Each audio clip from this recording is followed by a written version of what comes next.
Good morning प्यारे बच्चों। आज हम सुनने वाले हैं एक और नई हैप्पीनेस की कहानी। आप सभी जानते हैं कभी कभी हम इतना जल्दबाजी में होते हैं कि दूसरों के बारे में सोचते ही नहीं है, और कभी कभी तो कोई व्यक्ति अपने बारे में इतना सोचता है कि आसपास की परिस्थितियों के बारे में बिल्कुल भी ध्यान नहीं देता। आज की हमारी कहानी है मैन विद ए स्टिकर। अब इस कहानी में क्या होता है आइए जानते हैं। सुमन वैन से स्कूल जा रही थी। स्कूल का समय भी हो चला था। वैन के आगे आगे एक गाड़ी बहुत ही धीमी रफ्तार से चल रही थी।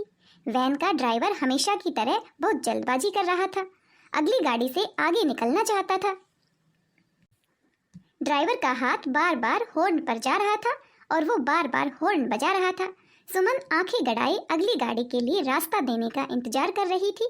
अचानक सुमन का ध्यान गाड़ी पर लगे स्टिकर पर गया। गाड़ी के स्टिकर पर लिखा था फिजिकली चैलेंज्ड, धीमे चलाएं। सुमन ने जोर से पढ़ा तो वैन में बैठे सभी बच्चों का ध्यान अगली गाड़ी में बैठे व्यक्ति की ओर गया।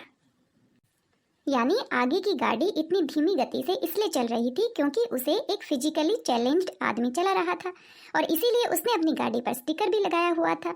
लेकिन सुमन के वैन ड्राइवर तो उस स्टिकर को देख ही नहीं रहे थे क्योंकि वो इतनी जल्दी में जो थे।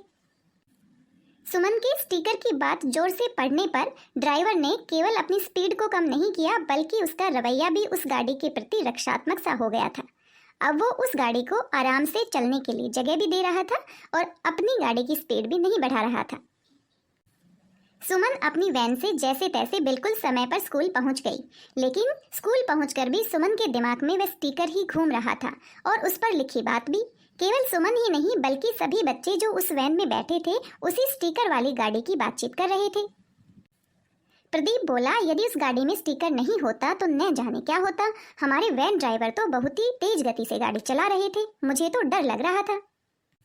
सुप्रिया ने कहा, हमारी वैन वाले भैया तो जल्दी में थे, झगड़ा भी हो सकता था, मुझे तो उनके गुस्से को देखकर बहुत डर लग रहा था। गीता बोली, मुझे तो झगड़े से डर लगता है भाई। नेहा बोली, झगड़े की बात नहीं है, मैं तो ये सोच रही हूँ कि सड़क पर तो बिना स्टिकर ही इस तरह के बहुत से लोग सफर करते रहते हैं। कई गाड़ियों पर तो स्टिकर भी नहीं होता है और स्टिकर की मदद से आज हमें पता चला कि आगे वाली बस की स्थिति क्या थी, लेकिन अगर स्टिकर नहीं होता तो क्या हम जान पाते।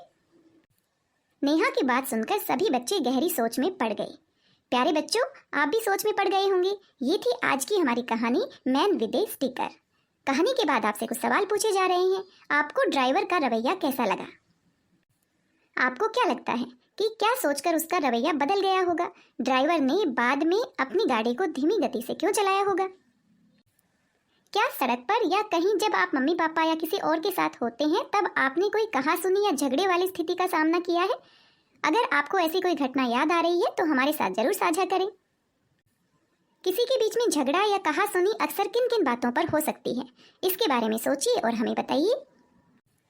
क्या ऐसी परिस्थिति में एक दूसरे के हालात समझ पाने से स्थिति बेहतर हो सकती है? इसके बारे में सोचिए और हमें बताइए।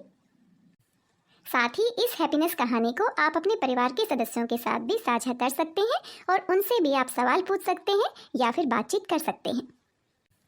आज की इस हैप्पीनेस कहानी में बस इतना ही। मिलते हैं किसी नई हैप्पीनेस कहानी के साथ। तब तक स्वस्थ रहिए, व्यस्त रहिए, मस्त रहिए, खुश होकर पढ़ते रहिए। मेरी भाषा हिंदी भाषा परिवार के साथ जुड़ने के लिए आप सभी का धन्यवाद, बहुत बहुत धन्यवाद।